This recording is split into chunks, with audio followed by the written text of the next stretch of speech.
Professor fails, student for praying. University reverses grade and suspends him. The silence in Grant Hall's Western Auditorium was a physical thing. It wasn't the peaceful quiet of a library, but the taut, pressurized silence of 100 minds straining against the clock. It smelled of old paper, floor wax, and the faint, ozonic hum of overworked fluorescent lights. For 2 hours, the only sounds had been the frantic scratching of pens, the rustle of turned pages, and the occasional, stifled cough. Liam Rodriguez felt none of it. The complex ethical philosophy questions on the final exam, paper the culmination of his undergraduate degree, were a blur of ink on a page. His mind wasn't in the room, grappling with Kantian imperatives or utilitarian calculus. It was miles away, in the sterile, antiseptic white corridors of St. Jude's Hospital, where his mother was undergoing a higher-risk surgery to remove a tumor coiled around her aorta. The doctors had given her a 50-50 chance, a coin flip. He'd studied for weeks, drilled every theory, memorized every major philosopher's core tenets, until his brain ached. But now, the words swam before his eyes, meaningless. His heart hammered a frantic, desperate rhythm against his ribs. He could feel the panic rising, a cold tide threatening to drown him. His hand trembled, his pen leaving a shaky, spiderweb-like trail on his answer booklet. He couldn't focus, he couldn't breathe, so he did the only thing he could. He set his pen down. He closed his eyes, bowing his head just slightly, his hands clasped together under the polished oak of the desk. He didn't kneel.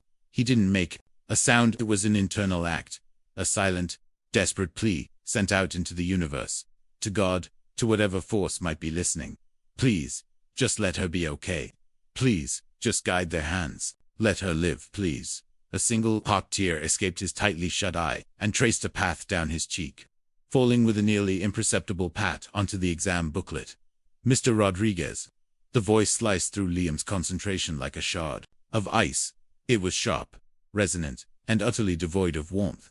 Dr. Alistair Finch, the professor. Liam's eyes snapped open. Dr. Finch was standing not 10 feet away, his arms crossed over his chest. He was a man who seemed carved from granite and tweed, tall, gaunt, with a shock of silver hair that fell over a perpetually furrowed brow. He was a titan in the world of secular philosophy, a celebrated author whose books dismantled religious dogma with surgical precision. He ran his class less like a seminar and more like an inquisition. "Are we having a problem, Mr. Rodriguez?" Finch asked, his voice low but carrying across the dead silent room. Every pen had stopped scratching. 100 pairs of eyes lifted from their papers. Liam's face flushed with heat. "No, Professor, no problem." Finch took a slow step closer, his leather shoes squeaking softly on the linoleum. He gestured with his chin toward Liam's bowed head. "Then what was that?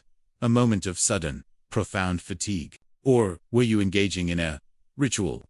The word ritual was coated in disdain. Liam felt his throat tightened.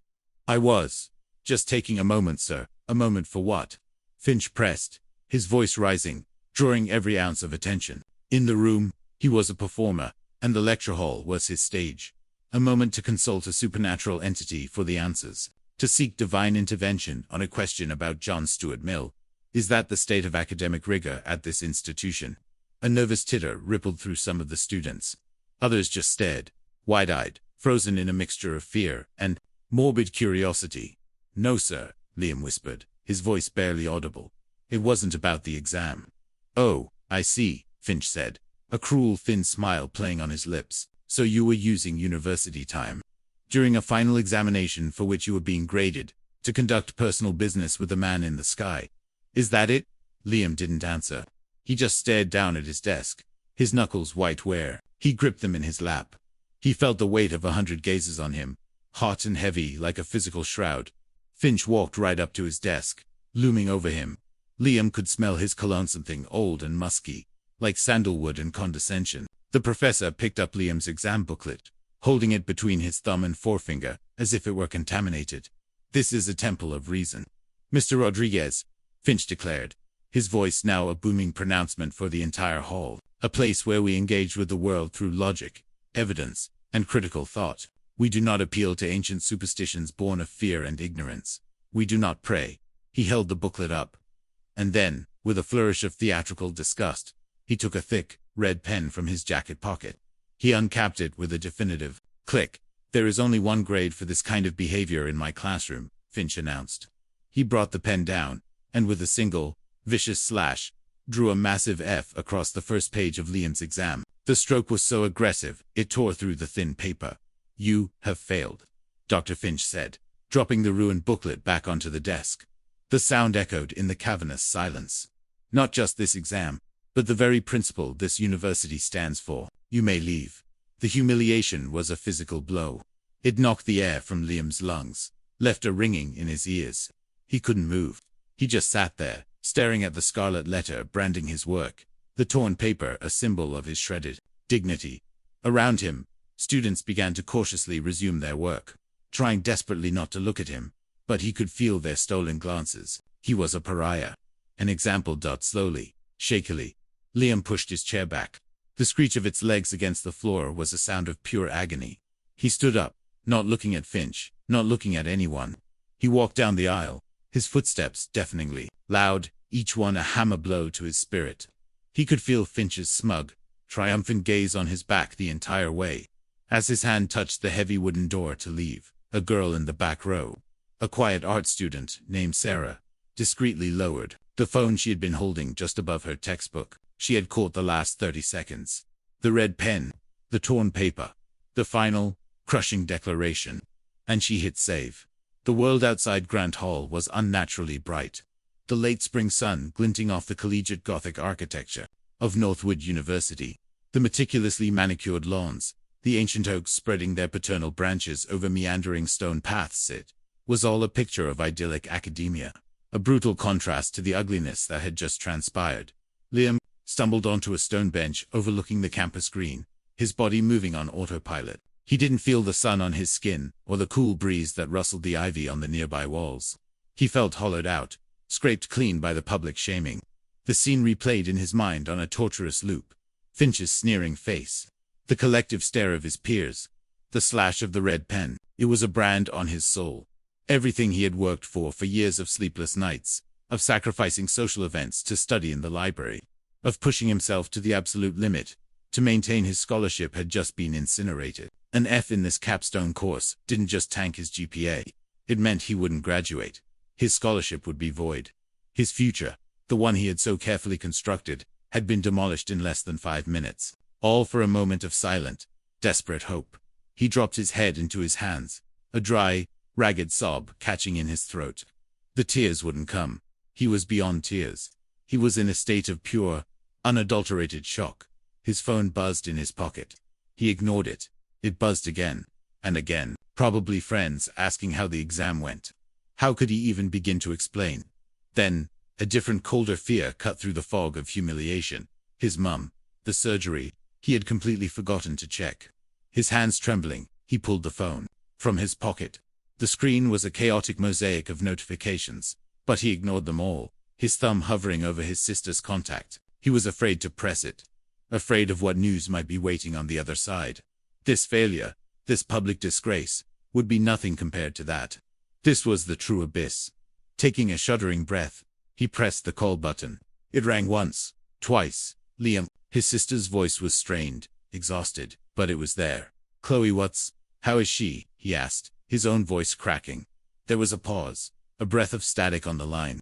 And then, the words that felt like the first ray of sun after a flood. "She's out.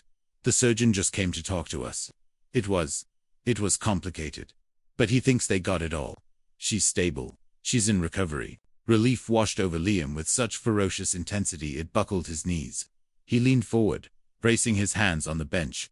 And finally, the tears came. Not tears of shame or anger, but of profound, gut-wrenching gratitude. His silent prayer hadn't been for a grade. It had been for this moment, this news. In the midst of his emotional collapse, as he sat alone on a bench, a broken student clutching a phone, he felt a tiny, resilient spark ignite in the cold, hollow cavern of his chest. It wasn't anger, not yet. It was something quieter, a flicker of dignity. Finch had taken his grade, his graduation, his reputation, but he couldn't touch this. He couldn't touch the love for his mother. He couldn't touch the relief that was now coursing through his veins. What Finch had done was wrong. It was cruel. It was unjust. And as Liam wiped the tears from his face, The spark of dignity began to glow a little brighter, fanned by the first, faint whispers of resolve. He didn't know how, but he wasn't going to let this stand. The first tremor was small. It started on a closed Northwood University student forum. A post by user artgeek_7 with the title, "You won't believe what I just saw in Finch's final." Attached was a 34-second video file. The video was shaky, filmed from a low angle, but the audio was crystal clear. It captured Finch's final damning monologue, the theatrical flourish of the red pen, and the brutal slash across Liam's paper. The sound of the tearing paper was visceral. Within an hour, the post had 100 comments. "Oh my God, I was in there. It was horrifying. Finch is a tyrant, but this is a new level. Can he even do that? Someone send this to the dean's office." Now by evening, the video had escaped the campus forum.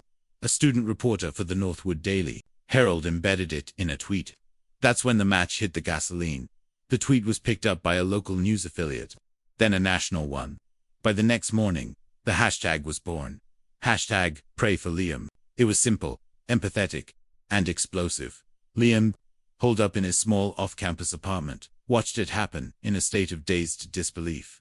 His phone was a ceaseless river of notifications. He'd had to mute every app, but the story was unavoidable. It was on every news site, every social media feed. His face, a candid shot from his student ID, was suddenly public property. The video, now professionally stabilized and subtitled, was everywhere. On TikTok, creators reacted in split screen, their faces aghast as they watched Finch's tirade. On YouTube, legal experts and former professors broke down the incident, debating the finer points of academic freedom versus student rights. A Christian influencer with 3 million followers posted an emotional video calling for prayers for Liam and for the soul of Northwood University.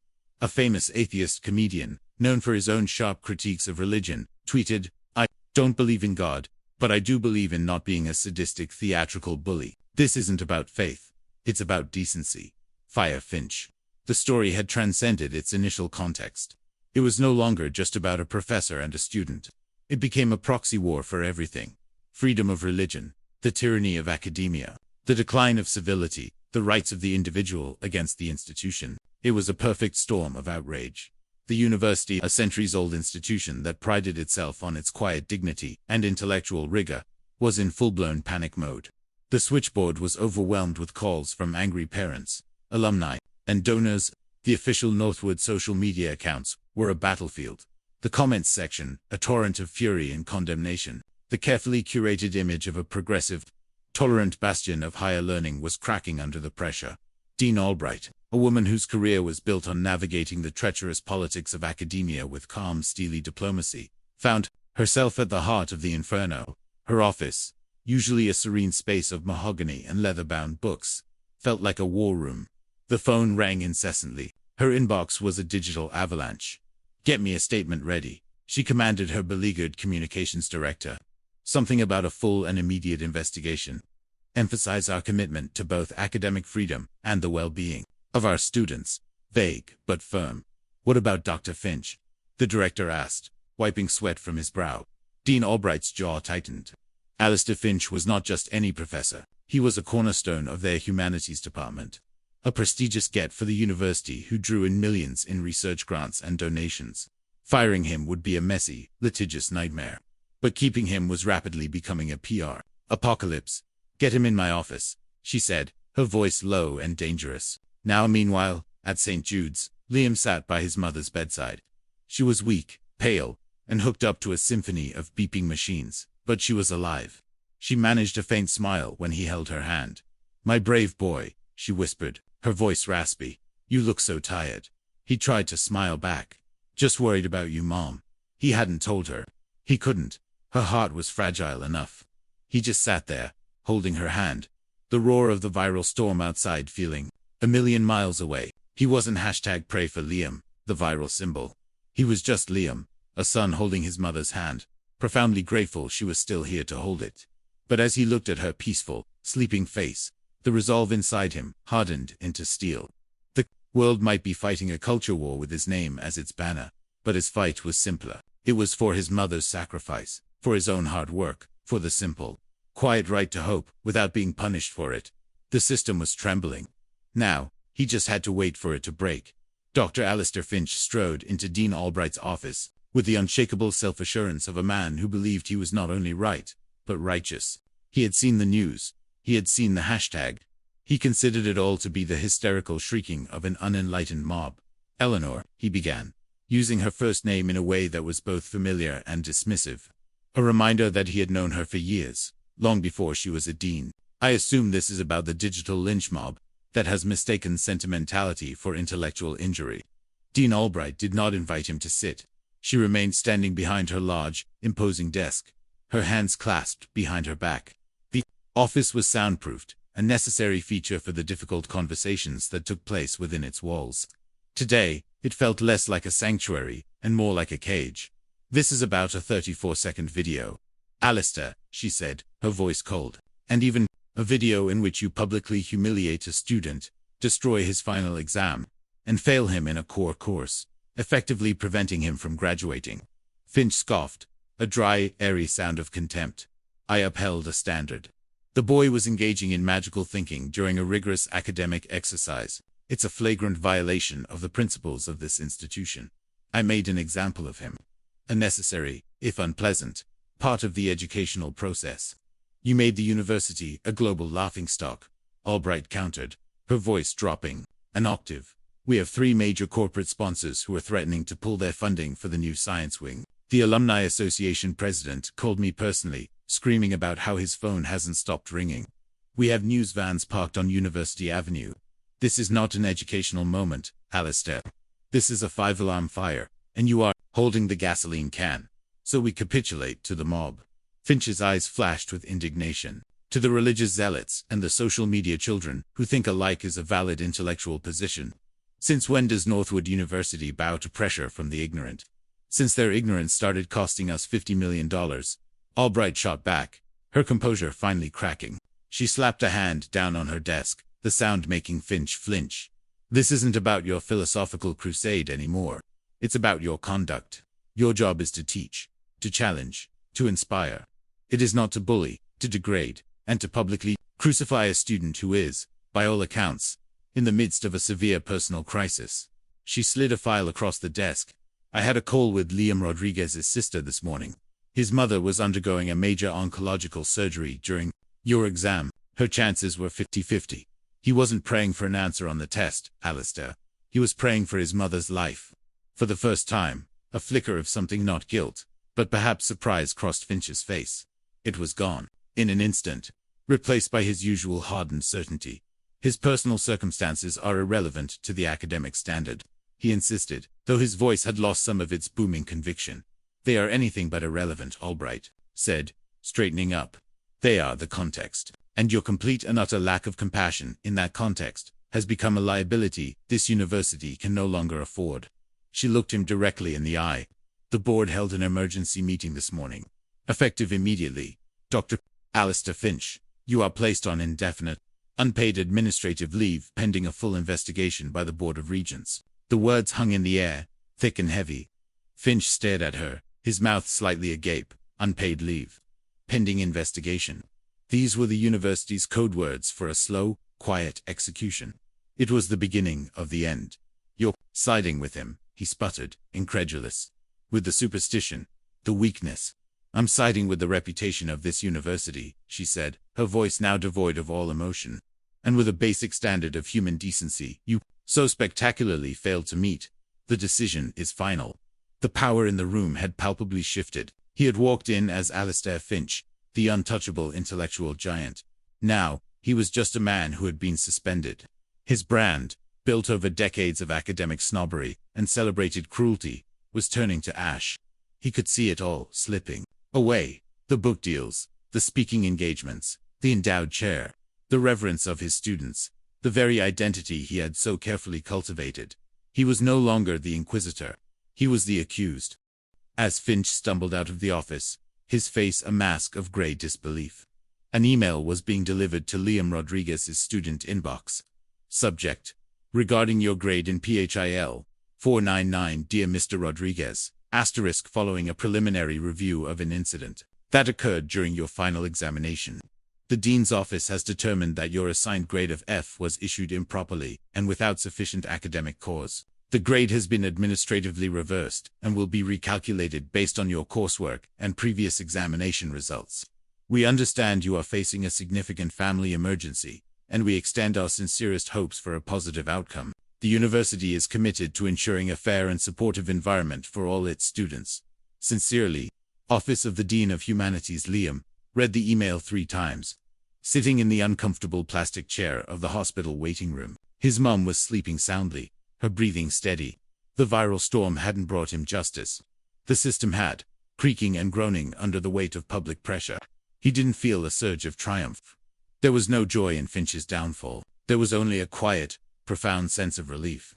The weight on his shoulders, the one that had been crushing him for days, had finally lifted. He closed his eyes, not in prayer this time, but in simple, silent exhaustion. He had his future back. And in the room down the hall, he had his mother. For now, that was more than enough. 2 weeks later, the storm had passed. The news cycle, with its insatiable and fleeting appetite, had moved on to other outrages. The hashtags faded. The campus returned to the quiet hum of its summer semester. Liam Rodriguez, whose final grade had been recalculated to a B+, officially graduated in absentia. His diploma arrived in a simple cardboard tube in the mail. He spent his days helping his mother with her slow, arduous recovery. The memory of his public shaming, already feeling like a scene from someone else's life.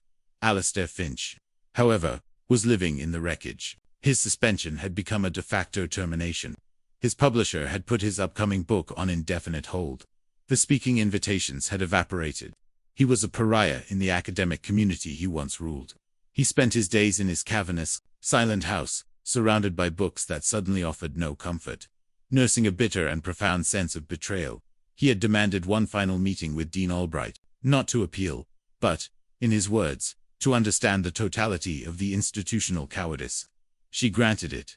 He sat opposite her in the same soundproofed office. But this time, he was the one who seemed small, diminished by the grand mahogany desk between them. He was no longer wearing his signature tweed jacket, but a simple, rumpled shirt. His silver hair was unkempt. His eyes, usually sharp and penetrating, were clouded with a confusing mix of fury and genuine bewilderment. "I dedicated 25 years to this university," he began, his voice raspy. "I built the philosophy department into what it is. I challenged generations of students to abandon their intellectual cradles, to think rigorously, to face the cold, hard, godless truth of existence. And for that, my career is destroyed. Or, because one boy couldn't handle the pressure of an exam, and muttered an incantation to his imaginary friend." Dean Albright-Eleanor listened patiently, her expression unreadable. "You don't understand what's at stake," Finch continued, leaning forward, his voice filled with a desperate, zealous energy. "You don't know what that kind of blind faith does to people. It's not harmless. It's a poison. It rots the brain. It lets people abdicate responsibility. It lets them stand by and do nothing while the world burns, because they believe a celestial fireman is on his way." He was breathing heavily now, his face flushed. "I saw it. I lived it. With my own family. With my parents." Eleanor's hands, which had been resting on her lap, clenched into fists. "You've mentioned them before," she said softly. "They were good people," Finch said, his gaze distant, lost in a painful memory. "But they were infected. They believed prayer was more powerful than medicine. They believed suffering was a test from God. A test their daughter failed." He looked at Eleanor, his eyes pleading for understanding. "My sister, my little sister, Clara, she got sick. A fever that wouldn't break. The doctors said it was pneumonia, that she needed antibiotics, hospitalization. But my parents, they prayed. They held vigils. They anointed her with oil. They had faith. And I watched my sister die because of it. I watched her burn up while my parents sang hymns." His voice broke. "I was 14. I swore that day I would spend my life fighting the intellectual disease that killed her. I would dedicate my mind to eradicating the very idea of faith. So when I saw that boy Liam, with his head bowed, it wasn't just a student breaking a rule. It was him. It was them. It was everything that took her from me. Don't you see? I did what I had to do." The office was utterly silent. Eleanor Albright stared at her former professor, her colleague of 2 decades. Her expression was no longer unreadable. It was one of profound, earth-shattering sorrow. She took a slow, deep breath. "Alistair," she said, her voice trembling slightly. You're wrong. That's not what happened. Finch looked at her, confused. What are you talking about? I was there. Yes, you were, she said. But you were a child. And trauma rewrites memories. It protects us by building walls, by changing the story into something we can survive. She stood up and walked around the desk, stopping just a few feet from him. She looked down at her own hands, then back up at his face. Your sister's name wasn't Clara, she said softly. And she didn't die. Finch stared at her as if she'd sprouted a second head. What in God's name are you talking about? Of course she did. Eleanor shook her head, a single tear tracing a path down her cheek, echoing the one that had fallen from Liam's eye weeks ago. No, she didn't. Your parents weren't named Finch, Alistair. That was our mother's maiden name. You changed it when you left for college, to cut all ties. Our family name was Novak. She held his gaze, her own eyes swimming in a history he had buried. My name, she whispered, her voice cracking with the weight of a lifelong secret, is Eleanor. Novak, your parents didn't have a daughter named Clara. They had a daughter named Eleanor. The blood drained from Alistair's face. He looked at her hurriedly, looked at her at the shape of her eyes, the curve of her mouth. Details he had seen for years, but never truly processed. A forgotten memory, a ghost of a connection, flickered in the deepest recesses of his mind. No, he whispered, shaking his head in denial. No, that's impossible. My sister, Eleanor, she died. No, Alistair, she said, her voice breaking completely now. I didn't die. I'm standing right in front of you. The twist landed. In the silent room with the force of a physical explosion, it recontextualized everything. Their entire professional relationship, every argument over department budgets, every faculty meeting, every polite holiday greeting, was a lie built on the foundation of his fractured memory. He hadn't just been working with a dean. He had been working with the sister he thought he had lost, the very ghost who fueled his life's crusade. But the pneumonia, the prayers, he stammered, his mind reeling, the walls of his reality crumbling around him. I was sick. Yes, she said, her voice regaining a sliver of strength. Very sick. And Mum and Dad were terrified. They prayed because it was all they knew. It was their comfort. But Alistair, they took me to the hospital. The second my fever spiked, Dad carried me to the car himself. The doctors saved my life. Their faith didn't stop them from seeking help. It was what helped them cope with the terror that they might lose me.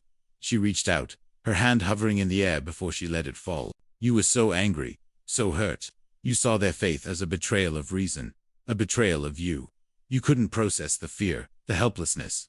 So you created a different story, a simpler one, a tragedy with a clear villain. God, it was easier to fight an idea than to accept that sometimes terrible things just happen, and we are powerless. Alistair Finch, the great rationalist, the titan of logic, sat in his chair, utterly broken. His life's work, his magnum opus of militant atheism, was not a principled stand against ignorance. It was a monument to a lie he had told himself, to survive the trauma of nearly losing his sister. He hadn't been honoring a dead sibling. He had been erasing a living one, right in front of his eyes. He looked at Eleanor, his sister, and for the first time in 40 years, he didn't see a colleague or an administrator. He saw a little girl with pigtails and a gapped-toothed smile, a phantom from a life he had chosen to forget. The weight of his self-inflicted delusion crashed down upon him, a punishment far greater than any suspension or public shaming. He hadn't just failed a student. He had failed his own past, his own family, his own truth. Eleanor now faced a choice that was not black and white. Before her sat the man who had built a career on a foundation of rage, directed at a phantom injustice against her. He had caused pain to a student, damage to a university, all because of a wound he had mythologized. She held all the power. She could complete his destruction, ensure he never worked in academia again, and cast him out completely. It would be justice, of a sort. Or she could do something harder. She could see the broken, terrified 14-year-old boy still trapped inside the arrogant professor. She could offer a path toward healing the wound that had festered for 4 decades, poisoning everything it touched. What does one do with a brother who erased you from his life to survive? Forgiveness felt impossible. Vengeance felt empty. She pulled another chair up and sat down, not behind the desk, but beside him, an equal, a sister. Have a lot to talk about, Alistair, she said softly. The unforgettable image wasn't the viral video of the confrontation. It was this, the silent, Shattered tableau in the dean's office. A celebrated professor. His face a mask of dawning horror, staring at the woman he had known for 20 years, as if seeing her for the first time, while she looked back with a universe of pain and pity in her eyes. The great intellectual, felled not by a superior argument, but by a simple, devastating truth he had spent a lifetime running from. Cruelty always collects its debt. But sometimes the bill is delivered by a ghost from your own past. Our deepest wounds cannot be a weapon to wield against the world. They are a map that must, eventually, lead us back to our own healing. Where are you reading this from? Drop your city, your state, your country. Let's see how far this story travels. Hit subscribe so you don't miss the next justice twist.